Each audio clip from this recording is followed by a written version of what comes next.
बिस्मिल्लाहिर्रहमानिर्रहीम। अस्सलाम वालेकुम अज़ीज़ तलबा, कैसे हैं आप? उम्मीद करता हूँ कि आप खैर वाफियत के साथ होंगे। लेक्चर नंबर 6 में हमने ऐसे नंबर 1 जमज़म पढ़ा था। अब लेक्चर नंबर 7 है। इसमें आप क़वाइद इंशा की बुक जो कि आपकी 9th में थी वही आप बुक निकाल लें। इसका पेज नंबर 1 स्टार्ट जहाँ से बुक हो रही है वो आप ओपन कर लें। हम ग्रामर आज से स्टार्ट करते हैं। पहला पेज है, पहला पेज नंबर में हम सरफ नो है, यहाँ से हमने स्टार्ट करना है, फिर आगे चलते हैं। हर ज़बान के लिए कुछ असूल और कवानीन होते हैं जिससे इस ज़बान को सही तौर से सीखा और इस्तेमाल किया जा सकता है। इसी तरह उर्दू ज़बान के भी कुछ असूल हैं जिन्हें ग्रामर या कवायद कहा जाता है, जिनके जानने से हम उर्दू ज़बान को ठीक ठीक बोल और समझ सकते हैं। कवायद के 2 हिस्से हैं, हिस्सा सर्फ और हिस्सा नहव। हिस्सा सर्फ क्या है? कवायद का वो हिस्सा जिसमें अल्फाज से बहस की जाती है, यानी ये लफ्ज़ वाहिद है, ये जमा मुज़क्कर है या मोनस, इसमें है या फेल या हर्फ। और इस हिस्सा कवायद में सिर्फ कलमात व अल्फाज ही मौजू बहस लाए जाते हैं। नहव कवायद या ग्रामर का वो हिस्सा जिसमें मुरक्कब जुमलों और इबारत से बहस की जाती है। इसका सर्फ देखिए। अब सबसे पहले ये डेफिनेशन है, लफ्ज़ इंसान अपनी ज़बान से जो कुछ बोलता है इसे लफ्ज़ कहते हैं, जैसे किताब, कलम, पानी, रोटी, मेज़, पंखा, दीवार वगैरह वगैरह।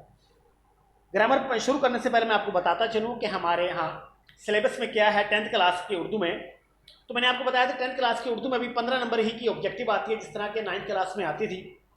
10 नंबर की ऑब्जेक्टिव जिस तरह 9th में आती थी हिस्सा नसर, नज़्म और गज़ल से, इसी तरह 10th में भी ऐसी है, हिस्सा नसर, नज़्म और गज़ल से 10 नंबर की ऑब्जेक्टिव बन के आएगी।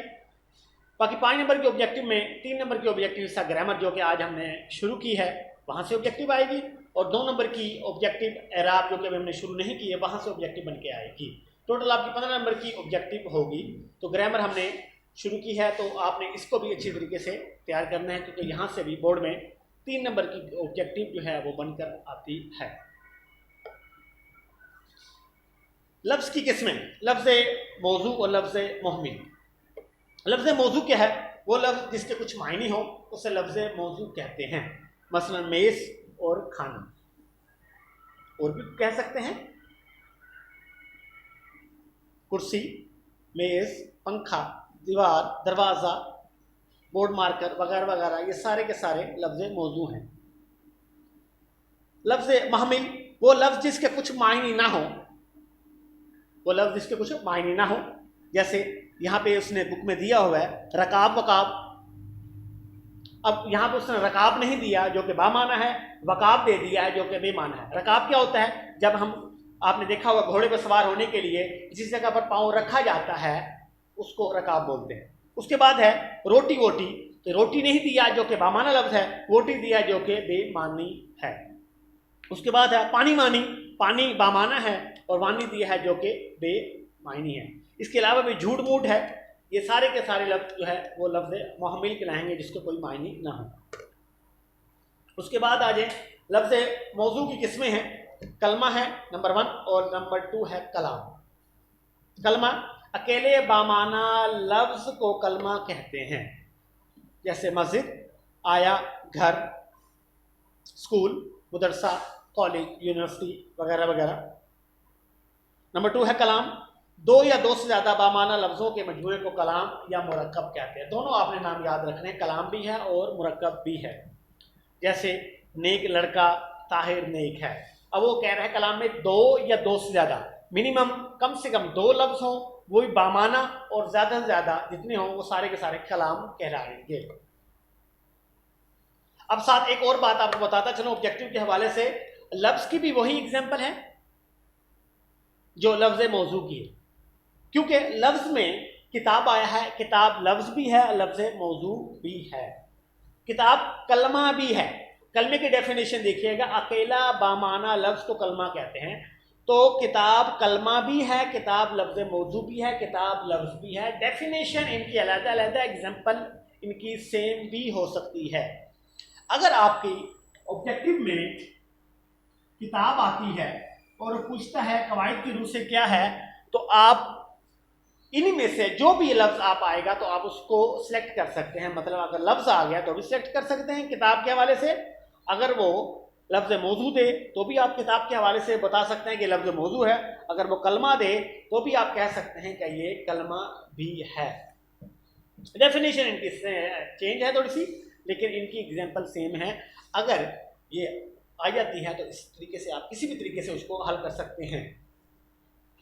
उसके बाद है कलमा की किस्में, इस्म, फेल, हर्फ। इसको समझाने से पहले मैं आपको समझाता चलूं कि सबसे पहले आपको ये पता होना चाहिए कि फाइल, फेल, मफूल किसे कहते हैं, फाइल किसे कहते हैं, फेल किसे कहते हैं, मफूल किसे कहते हैं। तो मैं जुमले लिखता हूं, उसके बाद फिर आपको बताता चला जाएगा।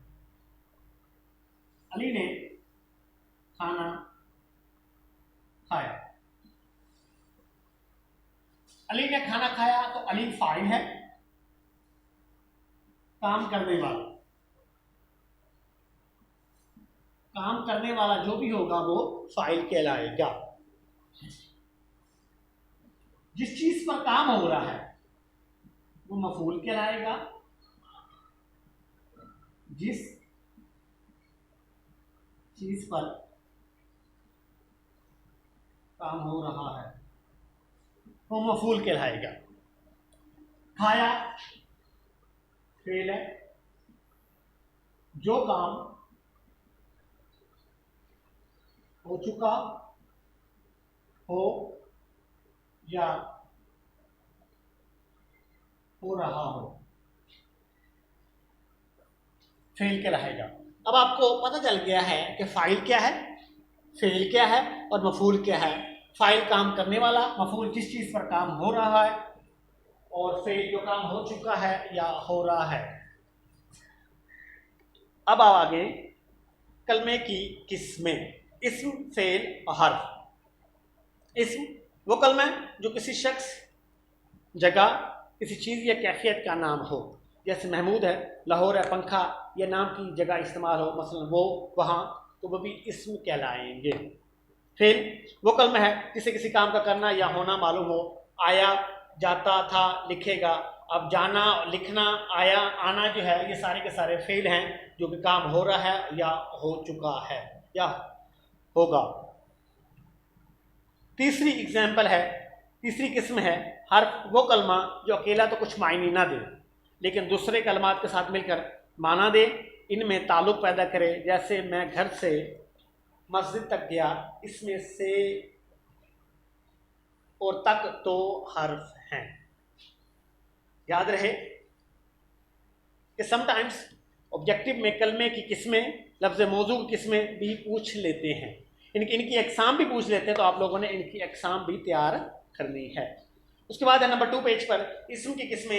इस्म की किस्में भी दो हैं, इसमें ज़ात है, इसमें सिफत है। इसमें ज़ात वो इसमें जो किसी वजूद और हकीकत को जाहिर करे, यानी कि उसका वजूद होना चाहिए, उसकी हकीकत होनी चाहिए, वो जगह रखती हो, जगह घेरती हो, तो इसमें ज़ात कहलाएगी। अगर वो जगह रखती हो, जगह नहीं घेर रही है, तो इसमें ज़ात नहीं कहलाएगी। यहाँ पे महमूद है, कलम है, दीवार है, ये है इसमें ज़ात। उसके बाद है इसमें सिफत वो इसम जो किसी की अच्छी या बुरी हालत जाहिर करे। अच्छी भी हो सकती है और बुरी भी। जैसे नेक लड़की, तेज़ घोड़ा, तो यहाँ तेज घोड़ा की जगह अगर हम सुस्त घोड़ा कर दें तो सुस्त जो है ये भी इसकी सिफत होगी। बुरा लड़का, तो बुरा जो है ये भी लड़के की सिफत है। यहाँ पर नेक और तेज इसमें सिफत है। सिफत अच्छी भी हो सकती है और सिफत बुरी भी। इसम के इस्तेमाल के ऐसे किस्म, दो किस्में हैं, इसमें मारफा और इसमें नकरा। आप ये बचपन से ही पढ़ते आ रहे हैं 2-3 क्लास से। इसमें मारफा क्या होती है, इसमें नकरा क्या है। इसमें मारफा देखिएगा वो इसमें जो किसी खास शख्स, चीज़ या जगह के ख़ास नाम को जाहिर करे। जैसे कोहमालिया, बांगे दरा, लाहौर, महमूद, इसमें मारफा को इसमें ख़ास भी कहते हैं। ये नाम भी आपने इसमें ख़ास भी याद रखना है। अब इसमें नकरा है, इसमें नकरा वो इसमें जो किसी आम चीज़, शख्स या जगह के नाम को जाहिर करे। जैसे पहाड़, किताब, शहर, आदमी, इसमें नकरा को इसमें आम भी कहते हैं। ठीक हो गया। उसके बाद है इसमें मारफा की किस्में। ये किस्में भी आपने याद रखने हैं, 4 किस्में। इसमें अलम है, इसमें ज़मीर है, इसमें इशारा है, इसमें मौसूल है।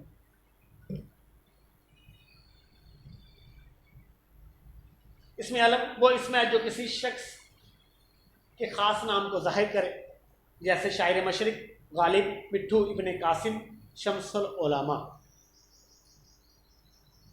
उसके बाद इसमें अलम की किस्में हैं। इसमें अलम की यहाँ पे वो किस्में दे रहा है 5: खिताब, लक़ब, तखल्लुस, कुनियत और उर्फ। खिताब नंबर 1 वो इसमें मार्फा जो किसी खूबी की वजह से हुकूमत की तरफ से दी जाए। इंसान के अंदर कोई खूबी है जिसकी बिना पर हुकूमत उसको खिताब देगी।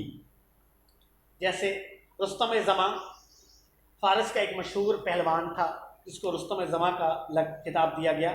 शम्सुल उलमा, उलमा का सूरज। खान बहादुर वो इज़्ज़त का खिताब है जो गवर्नमेंट की तरफ से किसी सिले के लिहाज से दिया जाता है। नंबर 2 है इसकी किस्म लक़ब, वो इसमें मार्फा जो किसी खूबी की वजह से कौम की तरफ से दिया जाए। जैसे मूसा कलीमुल्ला, ईसा रूहुल्लाह, कायदे आज़म, कायदे मिल्लत। तखल्लुस ये आप बखूबी जानते होंगे, महफूज मुख्तसर नाम जो शायर हजरात अपने अशार में लिख जाते हैं, इस्तेमाल करने के लिए लिख देते हैं। जैसे इब्राहिम ज़ोक, यहाँ पे ज़ोक जो है ये तखल्लुस है। असदुल्लाह खान गालिब, गालिब तखल्लुस है। अल्ताफ़ हुसैन हाली, हाली तखल्लुस है। इसमें ज़ोक, गालिब और हाली तखल्लुस है। कुनियत वो इसमें है जो माँ बाप, बेटे या किसी ताल्लुक़ की वजह से पुकारा जाए। जैसे इब्ने खिताब, इब्ने मरियम, अबुल कासिम, अबू तारा। इनमें इब्ने खिताब हज़रत उमर फ़ारूक रज़ी अल्लाह तआला अन्हु की कुनियत है, इनके वालिद खिताब की वजह से। इब्ने मरियम ईसा अलैहिस्सलाम की कुनियत है, हज़रत मरियम अलैहिस्सलाम इनकी वालदा की वजह से। अबुल कासिम हज़ूर पाक सल्लल्लाहु अलैहि वसल्लम की कुनियत है और अबू तराब हज़रत अली मुर्तज़ा रज़ी अल्लाह तआला अन्हु की कुनियत है। इसमें उर्फ वो इसम जो या तो वालिदैन बचपन ही से बच्चे का प्यार से नाम एक रख देते हैं, या असल नाम बिगड़ कर या फिर किसी खूबी या खामी की वजह से इसका कोई और नाम मशहूर हो जाता है।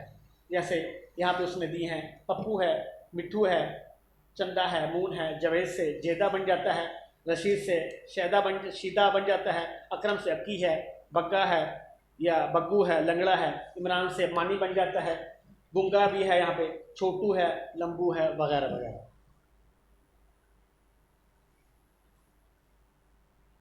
नेक्स्ट है इसमें ज़मीर, वो इसम जो किसी दूसरे इसम की जगह इस्तेमाल किया जाए। जैसे नदीम आया, उसने सबक पढ़ा और वो चला गया। आमतौर पर एक पैरा हम जब लिखते हैं तो सबसे पहले हम उसका नाम लिखते हैं। जैसे कायदे अदब हमारे कौमी रहनुमा हैं, उन्होंने हमेशा मेहनत की, इनका कोई भी वक्त रायगा नहीं गया। तो जब फर्स्ट टाइम तो हम उसका नाम लेंगे, लेकिन जब सेकंड टाइम की उनकी बात आ गई तो फिर हम उसका, उनके लिए, उनका, उन्होंने तो इस्तेमाल होंगे लफ्ज़ ये। तो ये वाले लफ्ज़ जो है ये इसमें ज़मीर कहलाएंगे। यहाँ भी उसने ऐसे एग्जाम्पल दिए, नदीम आया, उसने सबक पढ़ा और वो चला गया। उस और वो जो है ये इसमें ज़मीर है। इसमें उस दोनों इसमें ज़मीर हैं जो कि नदीम की जगह इस्तेमाल हो रहे हैं। ज़मीर जिसकी जगह इस्तेमाल हो उसे मुरज्जा कहते हैं। यहाँ पे अब नदीम जो है ये मुरज्जा है, और वो जो इस इस्तेमाल हुआ है, नंबर 1 वो हुआ है, तो फिर इस हुआ है, ये दोनों इसमें ज़मीर हैं। उसके बाद इसमें ज़मीर की किस्में हैं। ज़मीर फ़ाइली है, ज़मीर मफ़ूली है और ज़मीर इज़ाफ़ी है। हमने ज़मीर पढ़ा था, अब ज़मीर को वो कहता है कि ज़मीर फ़ाइली में कन्वर्ट करें। वो ज़मीर जो किसी फ़ेल का फ़ाइल बन रही हो वो ये है। सबसे पहले वाहिद गायब में वो इस है, जमा गायब उन्हों है, वाहिद हाजिर तू है, जमा हाजिर तुम हो, वाहिद मुतकल्लिम मैं है, जमा मुतकल्लिम हम हैं। यहाँ मैं आपको लिख के समझाता हूँ। ज़मीर फ़ाइली क्या है? हमने अभी पढ़ा था कि फ़ाइल क्या है, फ़ेल क्या है, मफ़ूल क्या है। तो फिर उसी फिक्र को हम दोबारा लिख देते हैं। अली ने खाना खाया। अब यहाँ पे हमें पता है कि अली फ़ाइल है, जबकि हमें डिमांड की जा रही है कि ज़मीर फ़ाइली बताएं क्या है। तो ज़मीर फ़ाइली, इसकी जगह हम इसको कर फाइल को ज़मीर फ़ाइली में कन्वर्ट करेंगे तो बन जाएगा वो, इसने खाना खाया, उसने खाना खाया, तूने खाना खाया, तुमने खाना खाया, मैंने खाना खाया और हम। यानी इस अली की जगह ये सारी चीज़ें इस्तेमाल हो सकती हैं। जब ये सारी इस्तेमाल होंगी तो ये ज़मीर फ़ाइली बन जाएगा। उसने, तूने, तुमने, मैंने, हमने, वो खाना खाएगा, इसका जुमला यूं बन जाएगा। तो हमारा ये सारे के सारे जो है ये ज़मीर फ़ाइली होंगे।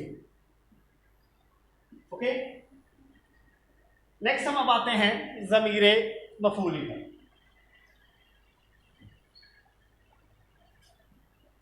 ज़मीर मफ़ूली के लिए जुमला लिखता हूं, अली ने अकरम को पकड़ा। अली ने अकरम को पकड़ा। तो आप जानते हैं कि मफूल क्या है।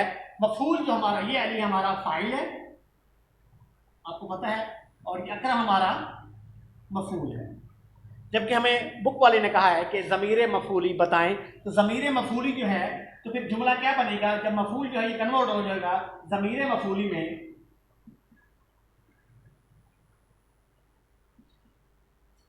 तो अकरम की जगह फिर जुमला यूं बनेगा, अली ने उससे पकड़ा,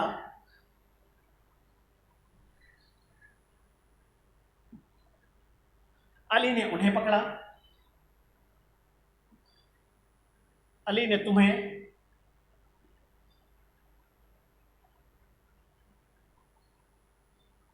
अली ने मुझे और हमें। ये सारे फिक्रे आगे चेंज हो जाएंगे। अली ने मुझे पकड़ा, अली, अकरम की जगह, अकरम जो कि मफूल है, और अकरम की जगह अब हम मुझे लगाएंगे जब, तो वो ज़मीर मफूली बन जाएगा।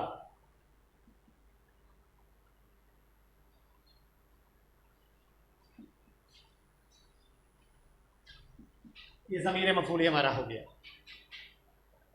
आखिरी है इसका ज़मीर इजाफी। ज़मीर इजाफी वो है, तो इसमें आपने एक चीज़ याद रखनी है, ज़मीर इजाफी में, ज़मीर इजाफी में मलकियत जाहिर की जाती है। इसमें आप लोगों ने का, की, के, रा, री, रे। इसकी पहचान यह है कि इसके आखिर में काकी के और रारी रे आता है, इसमें मलकियत जाहिर की जाती है। जुमला क्या बनेगा, जुमला में इस तरह बन सकता है कि तुम्हारा घर कहाँ है। कि तुम्हारा जो है ये ज़मीर इजाफी है।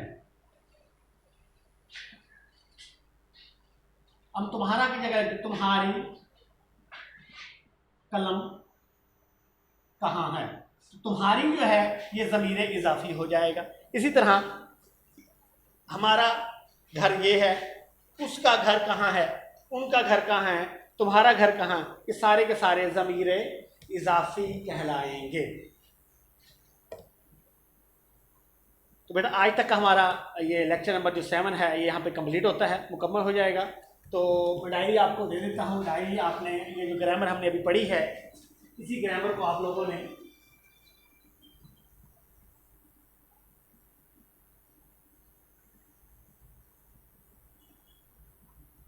ग्रामर सफ़ा नंबर